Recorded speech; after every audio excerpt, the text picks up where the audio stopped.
Hello दोस्तों, कैसे हैं आप लोग। आपका अपना YouTube चैनल इंस्पिरेशन क्लासेस के YouTube चैनल में आप लोग का स्वागत है। दोस्तों, आज की इस वीडियो टॉपिक पे हम बात करेंगे बिलियन की अगले अध्याय जो पढ़ेंगे हम हेनरी का नियम का अनुप्रयोग। तो दोस्तों, अगर आपको इसको समझना है तो वीडियो अंत तक देखें, और दोस्तों अगर समझ में ना आए तो लाइक शेयर मत करें, ठीक है। अगर आपको वीडियो पसंद आता है, समझ में आता है, तभी लाइक और शेयर कीजिए अपने दोस्तों के पास। फिर दोस्तों समझते हैं हेनरी का नियम का अनुप्रयोग। दोस्तों ये बहुत ही इंपॉर्टेंट होता है, क्योंकि कई बार बोर्ड्स में ऐसे सवाल पूछे जाते हैं, हेनरी का नियम का अनुप्रयोग को लिखने के लिए बोलता है, ठीक है। आइए दोस्तों हम समझते हैं इस वीडियो में हेनरी के नियम का अनुप्रयोग, ठीक है। अब दोस्तों बोला गया है कि शीतल पेय अथवा सोडा वाटर में CO2 की विलयता बढ़ाने पर बोतल को उच्च ताप पर बंद किया जाता है। ये बहुत ही सिंपल बात है दोस्तों।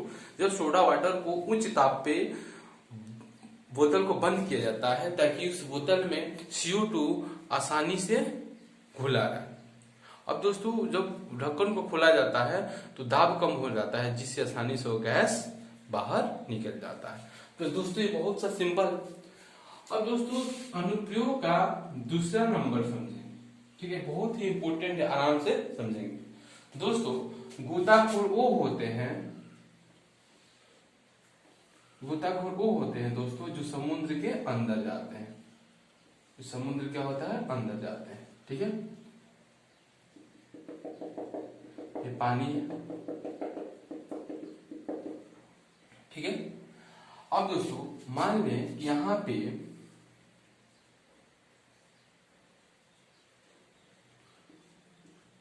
गोताखोर यहां पे है, तो दोस्तों आपसे पूछा जाए कि गोताखोर पे कौन दाब लग रहा है, तो हम कह सकते हैं कि दोस्तों ये केवल गोताखोर के ऊपर यह मंडलीय दाब लगेगा, यानी कि एटीएम एटमॉस्फेयर दाब लगेगा। दोस्तों जैसे जैसे गोताखोर पानी के अंदर आएगा वैसे वैसे दोस्तों गोताखोर पे दाब बढ़ते जाएगा। अर्थात कहने का दोस्तों कि यहाँ पे गोताखोर था, यानी उत्कृष्ट सतह पे था, तो वहां पे केवल मंडलीय दाब लगता था। जैसे गोताखोर समुद्र के नीचे निचले तल पे जैसे जैसे नीचे जाएगा वैसे वैसे दोस्तों यहाँ पे देखिए दोस्तों, यहाँ पे एक तो पानी का दाब ऐड हो रहा है, दूसरा मंडलीय दाब ऐड होगा। अब दोस्तों यहाँ पे जब गोताखोर आएगा जैसे नीचे आएगा तो यहाँ पे वायुमंडलीय दाब लग ही रहा है दोस्तों, ऐड होता जाएगा, और वाटर का जो दाब होगा वो लगता जाएगा, यानी कि दाब ऑफ वाटर। तो दोस्तों यहाँ पे जैसे नीचे आए तो यहाँ पे भी देखिए तो यह मंडलीय दाब जैसे जैसे नीचे आते हैं गोताखोर समुद्र के अंदर नीचे सीधी सतह पे, वैसे वैसे दाब प्रेशर बढ़ने लगता है गोताखोर के ऊपर, क्योंकि यहां से ऊपर से जो मंडलीय दाब लगी रहा है, और जैसे जैसे नीचे जा रहे हैं दोस्तों वैसे जल के द्वारा जो दाब होगा उसमें ऐड होता जाएगा, ठीक है दोस्तों। अब होता क्या है दोस्तों कि जब गोताखोर यानी कि प्रेशर बढ़ता जाएगा, ठीक है, जब गोताखोर दोस्तों नीचे आते हैं तो उसके ऊपर या मंडलीय दाब क्या होता है दोस्तों, बढ़ने लगता है, जिससे दोस्तों यह मंडलीय दाब बढ़ने के कारण जो गोताखोर अपने पिछली सतह पे सिलेंडर लिया रहता है उसके अंदर नाइट्रोजन और ऑक्सीजन गैस भरी रहती है, जिससे हमारे शरीर में जो ब्लड होता है दोस्तों तो उसमें क्या होता है, जो क्योंकि पढ़ चुके हैं जो होता है हेनरी का नियम गैस और द्रव में विलयता। तो दोस्तों जो हम गोताखोरों के पिछली सतह पे जो सिलेंडर होता है उसके अंदर नाइट्रोजन ऑक्सीजन गैस भरा रहता है, और जो हमारे जो शरीर का ब्लड होता है दोस्तों, जो हैंड होता है यानी पूरे शरीर होता है उसमें लिक्विड के रूप में रहता है। तो दोस्तों जैसे जैसे हम पढ़ चुके हैं हेनरी का नियम ही P समानुपाती X, यानी प्रेशर बढ़ेगा दोस्तों, यानी कि द्रव में गैस के मोल अंश भी बढ़ेगा। जब दोस्तों जैसे जैसे गोताखोर समुद्र के निचले तल यानी गहराई में जाने लगते हैं, वैसे वैसे दोस्तों उसके ऊपर दाब में वृद्धि होने लगती है। तो दोस्तों दाब में वृद्धि होने लगती है तो जिससे गोताखोरों को ऑक्सीजन की आवश्यकता होती है। तो दोस्तों जो पीठ पे लिए सिलेंडर जो लिए होते हैं तो दोस्तों उसमें नाइट्रोजन ऑक्सीजन गैस भरी रहती है और हमारे ब्लड में ब्लड जो होता है वो लिक्विड के रूप में काम करता है। तो हमारे शरीर के अंदर लिक्विड जो होता है गैस घुलना प्रारंभ कर देता है। तो सिंपल सी बात है दोस्तों, जब गोताखोर नीचे गया ना कभी ऊपर आएगा। तो दोस्तों जब नीचे से ऊपर आता है यानी कि प्रेशर जो होता है दोस्तों कम होने लगता है।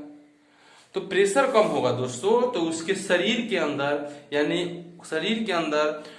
ब्लड के अंदर दोस्तों नाइट्रोजन ऑक्सीजन की क्या होती है, विलीयता भी क्या होता है, कम होते जाएगा। क्योंकि दोस्तों यहाँ पे प्रेशर कम होगा, क्योंकि दाब कम होगा तो दोस्तों गैसों को विलीयता भी क्या होगा, शरीर में नाइट्रोजन और ऑक्सीजन की विलीयता भी क्या होगा, कम होगा।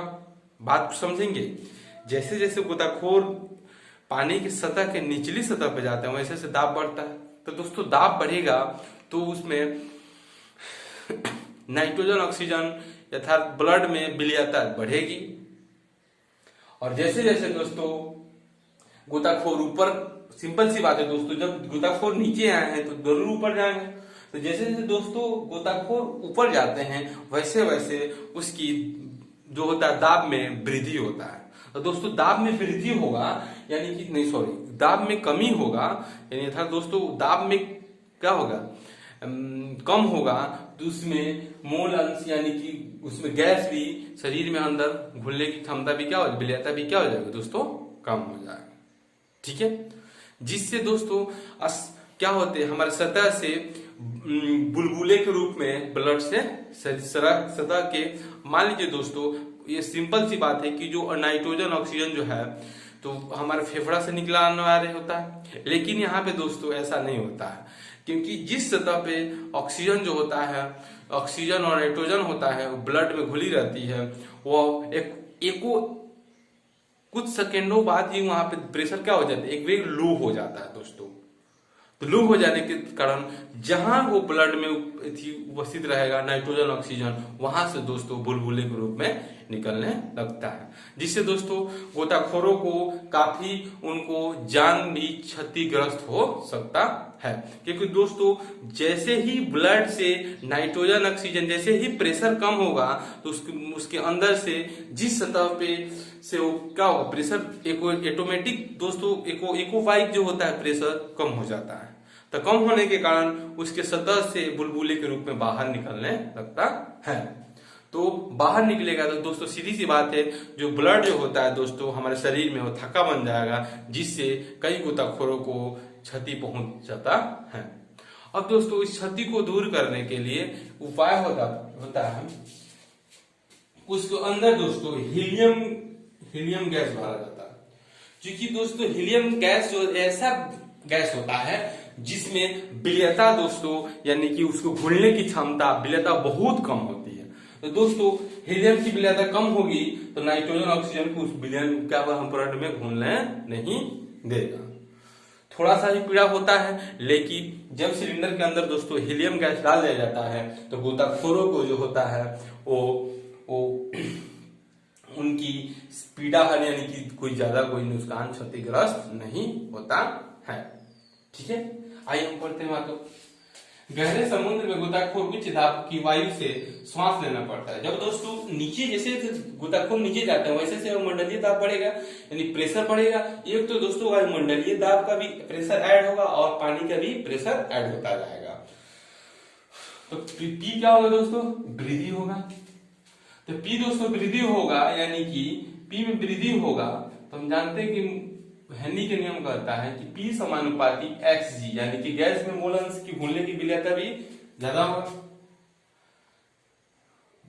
उच्च दाब पर वायु में उपस्थित N2 नाइट्रोजन ऑक्सीजन की रक्त में विलीयता अधिक हो जाएगा। तो सही सी बात है, जब दोस्तों हमारा प्रेशर अधिक होगा तो उसके अंदर, क्योंकि हम पढ़ चुके हैं हेनरी के नियम, प्रेशर अधिक तो गैस में विलयन में गैस की घुलनशीलता भी क्या होगा, अधिक होगा। तो जैसे जैसे प्रेशर अधिक होता है तो उसके अंदर नाइट्रोजन ऑक्सीजन गोताखोरों के शरीर में ब्लड में घुलने की क्षमता क्या होता है, बढ़ती जाती है, विलेयता अधिक हो जाती है। जब गोताखोर सतह से आते हैं, सतह के ऊपरी सतह पे आते हैं, सीधी सिंपल सी बात है दोस्तों, जब गोताखोर नीचे गए तो एक्यूरेट बात है कि ऊपर आएंगे, सतह पे आते हैं तो घुली हुई गैस बुलबुले के रूप में ब्लड से निकलने लगती है। तो क्योंकि यहाँ पर दोस्तों गोताखोर समुद्र से निचले तल से एक्वाबाइट जब ऊपर आते हैं तो एक्यूरेट वैल्यू जो होता है प्रेशर का एकदम कम हो जाता है, ज्यादा से एक्यूरेट क्या होता है, कम हो जाता है, ठीक है। तो कम होने के कारण ब्लड से क्या होता है, बुलबुले के रूप में निकलने लगता है, बुलबुले के रूप में कोशिका ब्लड से निकलने लगता है। यह बुलबुले कोशिकाओं में अवरोध उत्पन्न करता है और रक्त के प्रवाह को प्रभावित करता है, जिसके कारण परिणाम स्वरूप गोताखोरों को अत्यधिक पीड़ा होती है, जो कभी कभी घातक सिद्ध होती है। इस अवस्था को बेंड कहते हैं दोस्तों, इस अवस्था को क्या कहते हैं, बेंड कहते हैं। अब दोस्तों इस गोताखोरों के साथ कई समस्या होती है जिसके कारण गोताखोरों को जान चली जाती थी, ठीक है। अब दोस्तों बचाव के लिए एक नया तकनीक अपनाया गया, सिलेंडर के अंदर एक और गैस पहले से तो उपस्थित रहता है दोस्तों, नाइट्रोजन और ऑक्सीजन पहले से उपस्थित होता है सिलेंडर के अंदर, तो उसके अंदर हीलियम गैस डाल दिया गया। क्योंकि दोस्तों हीलियम जो गैस होता है उसमें गैस जो होता है वो हल्का होता है, उसमें विलेयता भी क्या होता है, कम, यानी कि घुलनशीलता यानी विलेयता बहुत ही कम होता है, जिसके कारण नाइट्रोजन ऑक्सीजन को भी शरीर में ब्लड में घुलने नहीं देता है, ठीक है। अत्यधिक कम होती है अधिक ऊंचाई। अब दोस्तों जो व्यक्ति समझेंगे बातों को, तीसरा नंबर पॉइंट, जो व्यक्ति दोस्तों जो पहाड़ पे होता है, जो दोस्तों पहाड़ी पे होता है, क्योंकि यहाँ पे सिंपल है, जैसे जैसे नीचे जाते हैं वैसे वैसे दाब क्या होता है, बढ़ता जाता है। और दोस्तों जैसे जैसे ऊंचाई पे जाते हैं वैसे वैसे हम लोग को दाब में क्या होता है, कमी होती है, दाब में क्या होती है, कमी होती है। यानी जैसे जैसे ऊपर जाएंगे दोस्तों दाब में क्या होती है, कमी होती है। तो दोस्तों दाब में कमी होने के कारण जो व्यक्ति पहाड़ी क्षेत्रों में रहते हैं वहां पे उस ब्लड के अंदर, यानी ब्लड के अंदर ऑक्सीजन की घुलने की क्षमता क्या होती है, बहुत कम हो जाती है, जिससे वहां के लोगों दोस्तों पूर्ण रूप से मस्तिष्क से ब्लड जो होता है हमारे शरीर में स्रावित नहीं होता, क्योंकि दाब क्या होता है दोस्तों, बहुत कम होता है, प्रेशर बहुत कम होता है, जैसे नहीं घुल पाता है ऑक्सीजन, जिसके कारण हमारे वहां पहाड़ी क्षेत्र में रहने वाले व्यक्तियों को कई मस्तिष्क और कमजोरी, कई प्रकार की बीमारियां होती हैं। चलिए समझते हैं। अत्यधिक ऊंचाई वाले स्थानों पर ऑक्सीजन का आंशिक दाब कम होता है, अर्थात O2 की सांद्रता कम होती है, अर्थात पर्वतारोहियों एवं अधिक ऊंचाइयों पर रहने वाले व्यक्तियों में ऑक्सीजन की कमी होती है। कमी होने के कारण शरीर कमजोर होने लगता है और उन्हें सोचने की क्षमता भी दोस्तों खो देता, कम हो जाती है। इसे ही एनेक्सिया कहते हैं, इसे ही क्या कहते हैं, इसे बीमारी क्या कहते हैं, एनेक्सिया कहते हैं दोस्तों। और इसको अच्छे से इसको नोट करेंगे क्योंकि हिंदी के नियम बहुत ही इंपॉर्टेंट होता है दोस्तों, पूछा जाता है। चलिए दोस्तों हमारे YouTube चैनल को यानी इस वीडियो अच्छा लगे तो जरूर लाइक शेयर एवं अपने दोस्तों को पास शेयर कीजिए। धन्यवाद। अब दोस्तों पढ़ेंगे हम लोग राउल्ट का नियम, ठीक है। ओके, धन्यवाद, थैंक्स।